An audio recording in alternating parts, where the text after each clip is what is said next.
வணக்கம், welcome to the Kannan electronics. நான் Kannan D. ஐ ஆம் சுண்டு. பாஸ், எனக்கு ஒரு சந்தேகம். அதிகமாக இந்த எல்இடி டிவியில் பார்த்தீங்கன்னா சவுண்டு வருது, ஆனால் படம் தெரியாத போயிருக்கு. அது என்ன கம்ப்ளைண்ட்டாக இருக்கும் சொன்னீங்கன்னா எனக்கும் கொஞ்சம் சௌரியமாக இருக்கும், என்னோட சப்ஸ்கிரைபருக்கும் யூஸ்ஃபுல்லாக இருக்கும். அதனால் இது எனக்கு கொஞ்சம் கிளியராக சொல்லுங்கள். சுண்டு, நீ கேட்ட கேள்வி சரியான கேள்வி தான். எல்இடி டிவியில் பார்த்தீங்கன்னா மேக்ஸிமம் இந்த மாதிரி கம்ப்ளைண்ட் தான் வரும். அதாவது ஆடியோலாம் வரும், ஆனால் வீடியோ வராது. இது பார்த்தீங்கன்னா மேக்ஸிமம் பேக்லைட்டு தான் கம்ப்ளைண்ட் இருக்கும். அதுக்கடுத்து பார்த்தீங்கன்னா பேக்லைட் டிரைவர் கம்ப்ளைண்ட் இருக்கிறதுக்கு வாய்ப்பு இருக்குது. அதிகபட்சமாக பார்த்தீங்கன்னா 80% வரைக்கும் பார்த்தீங்கன்னா பேக்லைட்டு தான் போயிருக்கும். மற்றபடி வேறு எதுவும் கம்ப்ளைண்ட் வராது. பேக்லைட்டு வேணால் ஒவ்வொரு எல்இடி டிவிலையும் டிஃப்ரெண்ட்டாக இருக்கும். அதை எப்படி சேஞ்ச் பண்ணுறது, அதாவது பேக்லைட்டே சேஞ்ச் பண்ணுறதுனாலும் பண்ணிக்கலாம், இல்லை ஸ்ட்ரிப்பே சேஞ்ச் பண்ணுறதுனாலும் பண்ணிக்கலாம். அது எப்படி ஈஸியாக ரெடி பண்ணுறது இந்த வீடியோவில் டீட்டெயிலாக பார்க்கலாம்.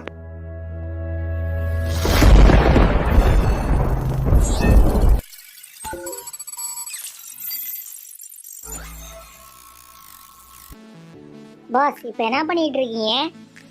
சுண்டு, நீ கேட்ட கேள்விக்கு தகுந்த மாதிரி ஒரு டிவி ஒன்று கிடச்சிருக்கு, எல்ஜி டிவி ஒன்று கிடச்சிருக்கு. அதில் பார்த்தீங்கன்னா சவுண்டெல்லாம் வருது, ஆனால் படம் தெரியல. அதை தான் பேக்லைட்டு தான் போயிடுச்சான்னு கன்ஃபார்ம் பண்ணிட்டு இருக்கிறேன். எப்படின்னா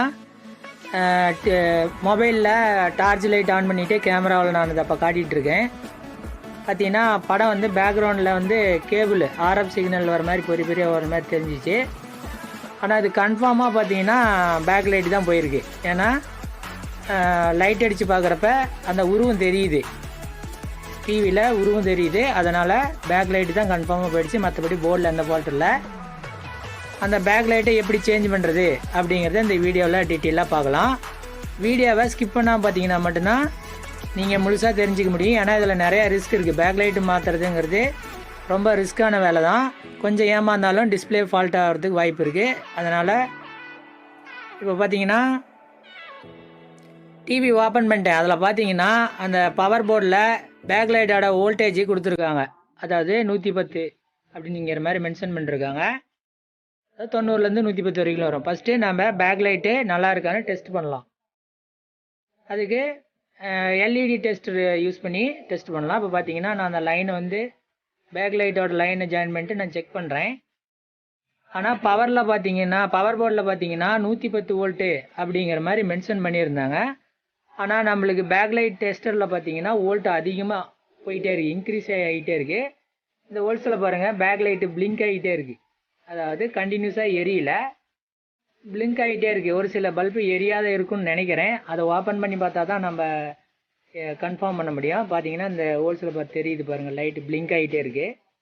வோல்ட்டு பார்த்தீங்கன்னா 300 வோல்ட் வரைக்கும் ஏறிக்கிட்டே இருக்குது. அதாவது ஸ்டாண்டர்டான ஒரு வோல்ட்டில் இல்லை. அதாவது அவங்க 110 வோல்ட் மென்ஷன் பண்ணிருக்காங்க. 110னா 90லேருந்து ஒரு 110க்குள்ளே இருக்கணும். ஆனால் அந்த மாதிரி இல்லை, மாறி இருக்கு. அதனால் கன்ஃபார்மாக பேக்லைட் தான் கம்ப்ளைண்ட்டு. அதனால் இப்போ என்ன பண்ணுவோம்னா இதில் இந்த டிவியில் இருக்கிற போர்டெல்லாம் காம்பனன்ட்ஸ் எல்லாமே ரிமூவ் பண்ணிட்டு நம்ம தனியாக எடுத்து வச்சுருவோம். இதில் பார்த்தீங்கன்னா மதர் போர்டு தனியாக கொடுத்துருக்காங்க, அப்புறம் டீகான் போர்டு கொடுத்துருக்காங்க. இந்த போர்டை பற்றின டீட்டெயில்ஸ் நான் ஆல்ரெடி டீட்டெயிலாக சொல்லியிருக்கேன், பழைய வீடியோ எடுத்து பாருங்கள் தெரியும். இது பார்த்தீங்கன்னா டீகான் போர்டு. லெஃப்ட் சைடு பார்த்தீங்கன்னா எஸ்எம்பிஎஸ் போர்டு இருக்குது. இந்த எஸ்எம்பிஎஸ் போர்டை பற்றின வீடியோவும் நான் ஆல்ரெடி போட்டிருக்கேன். டீட்டெயில்ஸ் வேணும்னா தெரிஞ்சுக்கோங்க, பழைய வீடியோ பார்த்து தெரிஞ்சுக்கோங்க. இப்போ வந்து நான் இந்த பேக்லைட்டு லைட்டோட லைனை எடுத்துட்டேன். எல்லா போர்டோட ஸ்க்ரூவையும் இப்போ ரிமூவ் பண்ணிவிட்டு நான் போர்டை எடுத்து தனியாக வைக்க போகிறேன். தனியாக சேஃப்டியாக வச்சுக்கோங்க. இது நம்ம எடுத்து வைக்கிறப்போ கொஞ்சம் பாதுகாப்பான இடத்துல எடுத்து வைக்கணும். பார்த்தீங்கன்னா இப்போ எல்லாமே ரிமூவ் பண்ணிடலாம். இருங்க, ஸ்க்ரூலாம் ரிமூவ் பண்ணிட்டு எடுத்து வச்சுக்கலாம். எல்லா ஸ்க்ரூவும் ரிமூவ் பண்ணிட்டேன். இந்த ஸ்ட்ரிப்பு ரிமூவ் பண்ணுறப்ப கவனமாக இருங்க. அது எப்படின்னா ஈஸியாக ரிமூவ் பண்ணுற மாதிரி தான் இருக்கும். எல்லாமே ஈஸி தான், தெரிஞ்சிக்காத வரைக்கும் கொஞ்சம் கஷ்டமாக இருக்கும், தெரிஞ்சுக்கிட்டால் ஈஸி. அதனால் இந்த வீடியோவை பொறுமையாக பாருங்கள். அதாவது எல்இடி டிவி சர்வீஸ் பண்ணால் கொஞ்சம் பொறுமையாக இருக்கணும், எதுக்கும் கொஞ்சம் அவசரப்படக்கூடாது. இப்போ பார்த்தீங்கன்னா எல்லா ஸ்க்ரூவையும் ரிமூவ் பண்ணிட்டேன். எடுத்து பத்திரமா வச்சுருவோம். இந்த போர்டெல்லாம்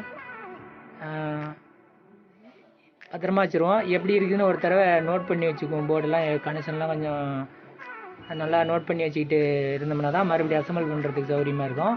நான் பாதுகாப்பான இடத்துல வச்சுட்டேன்.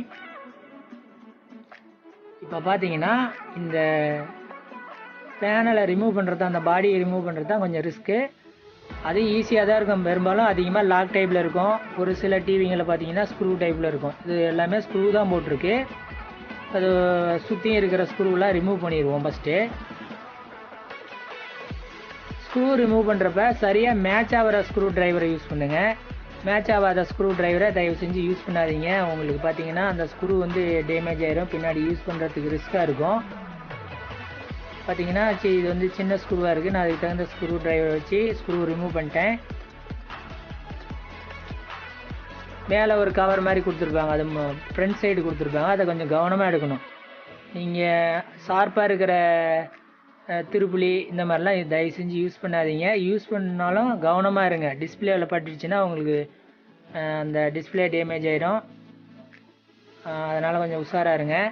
இப்போ பார்த்தீங்கன்னா ஃப்ரண்ட் பேனலை ரிமூவ் பண்ணிகிட்ருக்கேன். இது ஒவ்வொரு டிவிக்கும் டிஃப்ரெண்ட்டாக இருக்கும். அதனால் நான் இப்படி தான் இருக்குன்னு எதையும் குறிப்பிட்டு சொல்ல முடியாது. அதனால் நீங்கள் வந்து நீங்களே அதை கொஞ்சம் பொறுமையாக பார்த்தீங்கன்னா அதை எப்படி ரிமூவ் பண்ணுறதுங்கிறது தெரிஞ்சுக்கலாம். அதனால் இந்த ரிமூவ் பண்ணுறது உங்களோட ஒர்க்கு தான். அதை பற்றிலாம் என்னால் டீட்டெயிலாக சொல்ல முடியாது. மற்ற டீட்டெயில்ஸ் எல்லாம் சொல்லிடுறேன். இப்போ பார்த்தீங்கன்னா அந்த கவரை ரிமூவ் பண்ணிட்டேன். அடுத்து பார்த்தீங்கன்னா ஃப்ரண்ட் கவரை ரிமூவ் பண்ணிங்கன்னா அதுக்கடுத்து பார்த்தீங்கன்னா டிஸ்பிளே இருக்கும். டிஸ்பிளே வேணான்னா டிஸ்பிளே பாதுகாப்பாக எடுத்து வைக்கணும். அது டிஸ்பிளேவோட ஒரு ஸ்ட்ரிப் ஒட்டிகிட்டு இருக்கும், பேனல் போர்டு இருக்கும். அந்த பேனல் போர்டை மட்டும் நீங்கள் வந்து ரொம்ப கவனமாக இருக்கணும். பேனல் போர்டை எடுத்துகிட்டு நீங்கள் ஒரு டேப் போட்டு டிஸ்பிளேவோட ஒட்டிடலாம். ஒட்டிட்டு நீங்கள் டிஸ்பிளே வந்து பாதுகாப்பாக எடுத்து வைக்கணும். இந்த டிஸ்பிளேவை எப்படி பாதுகாப்பாக எடுத்து வைக்கிறதுன்னா ஆல்ரெடி நான் வீடியோ போட்டிருக்கேன். அந்த வீடியோ பார்த்தீங்கன்னா தெரியும். அதனால் நான் இந்த வீடியோவில் பெரும்பாலும் அதை எப்படி ரிமூவ் பண்ணுறது அப்படிங்கிறத நான் எதையும் காட்டலை. பார்த்தீங்கன்னா இப்போ டிஸ்பிளே மட்டும் பார்த்தீங்கன்னா இருக்குது. அதை தனியாக நம்ம பாதுகாப்பாக எடுத்து வச்சுருவோம். இப்போ பார்த்தீங்கன்னா நான் டிஸ்பிளேவை ஜூம் பண்ணி காட்டுறேன். எதுக்குன்னா உங்களுக்கு பாரு பிக்சல் தெரியும். இப்போ பார்த்தீங்கன்னா நான் பாருங்கள் தனியாக ஒரு இமேஜ் கிளிக் பண்ணி போட்டிருக்கேன். அதில் பார்த்தீங்கன்னா அந்த டிஸ்பிளேவில் இருக்கிற பிக்சல் தெரியும். அதில் பாருங்கள் கலர் எப்படி இருக்குன்னா ஒரு பிக்சலில் ரெட் இருக்கும், க்ரீன் இருக்கும், ப்ளூ இருக்கும். இந்த மாதிரி 3 கலரும் சேர்ந்த மாதிரி இருக்கும். அதை பற்றின வீடியோ நான் பின்னாடி எப்போச்சும் டீட்டெயிலாக போடுறேன். இப்போ பார்த்தீங்கன்னா டிஸ்பிளேவை எடுத்துட்டேன், அதோட ரிஃப்ளெக்டரையும் எடுத்துட்டேன். இப்போ பார்த்தீங்கன்னா 3 ஸ்ட்ரிப் இருக்குது. பார்த்தீங்கன்னா அந்த பேனலில் 3 ஸ்ட்ரிப் இருக்குது. ஒவ்வொரு ஸ்ட்ரிப்லேயும் 6 எல்இடி பல்ப் இருக்குது. இந்த பல்பு பார்த்தீங்கன்னா 6 வோல்ட் எல்இடி பல்பு. வோல்ட் எப்படி கண்டுபிடிக்குதுன்னா நீங்கள் வந்து அந்த ஒவ்வொரு ஸ்ட்ரிப்லேயும் இண்டிவிஜுவலாக இப்போ அதாவது எரியிற பல்பை நீங்கள் செக் பண்ணி பார்த்தீங்கன்னா எல்இடி டெஸ்டரில் பார்த்தீங்கன்னா வோல்ட்டு காட்டும். ஒரு 5 வோல்ட்டு 6 வோல்ட்டு அந்த மாதிரி காட்டும். 5 வோல்ட்டுனாலும் அது 6 வோல்ட் பல்பு தான். இப்போ வந்து இதை நம்ம டெஸ்ட் பண்ணி பார்க்கலாம் எந்த பல்பு ஃபால்ட் இருக்குது அப்படிங்கிறதுக்காக. இப்போ எல்இடி டெஸ்டரோட லீடை பார்த்தீங்கன்னா கனெக்ஷன் பண்ணிட்டேன். சுவிட்ச் போட்டு பார்க்கலாம். இப்போ பார்த்தீங்கன்னா சுவிட்ச் ஆன் பண்ணிட்டேன். பல்பு எரியறதுக்கே டிலே ஆகுது. நான் டியூப் லைட்டையும் ஆஃப் பண்ணிட்டேன், வெளிச்சம் தெரியட்டும் அப்படிங்கிறதுக்காக டியூப் லைட் ஆஃப் பண்ணிட்டேன். இப்போ பார்த்தீங்கன்னா வோல்ட்டு 76 காட்டுது. அது அப்படியே கொஞ்சம் கொஞ்சமாக இன்க்ரீஸ் ஆகிட்டே இருக்குது பாருங்கள். பேக் லைட்டும் பார்த்தீங்கன்னா பாருங்கள் ஃபஸ்ட்டு ஸ்ட்ரிப்பில் பார்த்தீங்கன்னா ஒரு லைட் எரியல. லெஃப்ட் கார்னரில் பார்த்தீங்கன்னா ஒரு லைட் எரியல. அதே போல் 2வது ஸ்ட்ரிப்பில் ஒரு 2 லைட் எரியல. 3வது ஸ்ட்ரிப்பில் 3 பல்ப் எரியாமல் இருக்குது பாருங்கள். பார்த்தீங்கன்னா வோல்ட் வந்து எல்இடி டெஸ்ட்டில் 300 வோல்ட்டு காட்டுது. அதாவது சரியான வோல்ட்டு எதுவும் காட்டலை. பார்த்தீங்கன்னா ஒவ்வொரு ஸ்ட்ரிப்லேயும் ஒரு சில பல்ப் எரியாமல் இருக்குது பாருங்கள். ஃபஸ்ட்டு ஸ்ட்ரிப்பில் பார்த்தீங்கன்னா அந்த பல்ப் எரியல. 2வது ஸ்ட்ரிப்பில் பார்த்தீங்கன்னா இந்த 2 பல்பும் எரியல. அதுக்கடுத்து அதே ஸ்ட்ரிப்பில் இந்த எண்டுலேயும் ஒரு பல்ப் எரியாமல் இருக்குது. அதாவது 2வது ஸ்ட்ரிப்பில் 3 பல்ப் எரியல. 3வது ஸ்ட்ரிப்லேயும் இந்த எல்இடி இந்த எல்இடி இங்கே ஒன்று 3 எல்இடி எரியல. இப்போ வந்து 3 ஸ்ட்ரிப்லேயும் கம்ப்ளைண்ட் இருக்கிறதுனால நம்ம ஒவ்வொரு பல்பாக இண்டிவிஜுவலாக சேஞ்ச் பண்ணுறத விட ஸ்ட்ரிப்பே சேஞ்ச் பண்ணுறது தான் பெட்ரு. இல்லை எல்இடி பல்பே இருக்குது அப்படின்னாலும் சேஞ்ச் பண்ணிக்கலாம். ஆனால் எனக்கு தெரிஞ்சு அது சேஃப்டி இல்லை. நான் அதனால் மார்க்கெட்டில் அதே மாதிரி ஸ்ட்ரிப்பு கிடைச்சிது. ஆனால் அந்த மொண்டு மட்டும் கொஞ்சம் மாறி இருந்துச்சு. மற்றபடி எந்த டிஃப்ரெண்ட்டும் இல்லை. அதே மாதிரி இதுவும் 6 வோல்ட்டு எல்இடி ஸ்ட்ரிப்பு தான். அதனால் இதே மேட்ச் பண்ணிக்கலான்ட்டு நான் வாங்கிட்டு வந்துட்டேன். இப்போ பார்த்தீங்கன்னா அதெல்லாம் நான் ஒட்டிட்டேன்.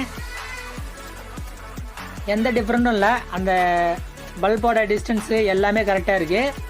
அதனால் நான் அதே மேட்ச் பண்ணிட்டேன். நீங்கள் அதே மாதிரி ஸ்ட்ரிப் வேணும்னா பழைய ஸ்ட்ரிப் எடுத்துகிட்டு போயிட்டு நீங்கள் அதே மாதிரி பார்த்தும் வாங்கிக்கலாம். இந்த எல்இடி ஸ்ட்ரிப்பு பார்த்தீங்கன்னா லோக்கலில் இருக்கிற மார்க்கெட்டில் அதிகமாக எல்இடி டிவிக்குன்னு ஸ்பேர்ஸ் விற்கிற கடைகளில் மட்டும்தான் கிடைக்கும். மற்ற நார்மல் எலக்ட்ரானிக்ஸ் கடையில் கிடைக்கிறதுக்கு வாய்ப்பு இல்லை. அதனால் நீங்கள் எல்இடி டிவி ஸ்பேர்ஸ் விற்கிற கடையில் மட்டும் இந்த கேட்டு பாருங்கள், கண்டிப்பாக கிடைக்கும். இப்போ இந்த ஸ்ட்ரிப்பை மாற்றிட்டோம். பார்த்தீங்கன்னா இப்போ வந்து எல்இடி டெஸ்ட் பண்ணி பார்க்கலாம். இப்போ பார்த்தீங்கன்னா ஸ்டார்டிங் வோல்ட்டு 87 இருக்குது, 88, அதாவது ஒரு 120 மட்டும் வரும் பாருங்கள். இப்போ பார்த்தீங்கன்னா எல்இடி லைட்டு எல்லா லைட்டுமே எரியுது. பார்த்தீங்கன்னா பியூர் ஒயிட்டில் இருக்குது. முன்னே இருந்தது பார்த்தீங்கன்னா கொஞ்சம் கூலிங் ஒயிட்டில் இருக்குது. நம்ம ஸ்ட்ரிப்பு கம்ப்ளீட்டாக சேஞ்ச் பண்ணதுனால இதனால் எதுவும் ப்ராப்ளம் இல்லை. ஒரு ஸ்ட்ரிப்பு கூலிங்காகவும் ஒரு ஸ்ட்ரிப்பு பியூர் ஒயிட்டாகவும் போட்டோம்னா கொஞ்சம் கலர் டிஃப்ரெண்ட் இருக்கும். நாம் வந்து இப்போ கம்ப்ளீட்டாக மாற்றிட்டோம்.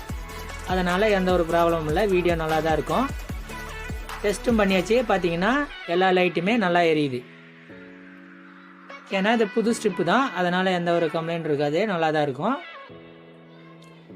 இப்போ பேனலை வந்து பழையபடியே அசம்பிள் பண்ணிக்கலாம். அப்படியே நம்ம எப்படி முன்ன பண்ணோமே அதை அப்படியே ரிவர்ஸில் பண்ணுறோம். ஃபஸ்ட்டு ரெஃப்ளெக்டர் ஷீட்டு எப்படி இருந்தது அதே மாதிரி வச்சுக்கலாம். அடுத்து பேனல் எடுத்து டெஸ்ட் பண்ணுறப்ப பார்த்தீங்கன்னா வீடியோ இப்போ கிளியராக இருக்குது. ஃபஸ்ட்டு பார்த்தீங்கன்னா இருட்டாக இருந்தது, அதாவது டார்ச் லைட் அடித்தா மட்டும்தான் தெரிஞ்சுது. இப்போ பார்த்தீங்கன்னா வீடியோ கிளியராக இருக்குது. இந்த மாதிரி தான் ரெடி பண்ணணும். இந்த மாதிரி எல்இடி டிவி பற்றின நிறையா டீட்டெயில்ஸ் நீங்கள் தெரிஞ்சுக்கணும்னா நம்ம சேனலில் எல்இடி டிவின்னு ஒரு பிளேலிஸ்ட் இருக்கும். அந்த பிளேலிஸ்ட்டை ரெகுலராக பார்த்துட்டே இருங்க. நன்றி, வணக்கம்.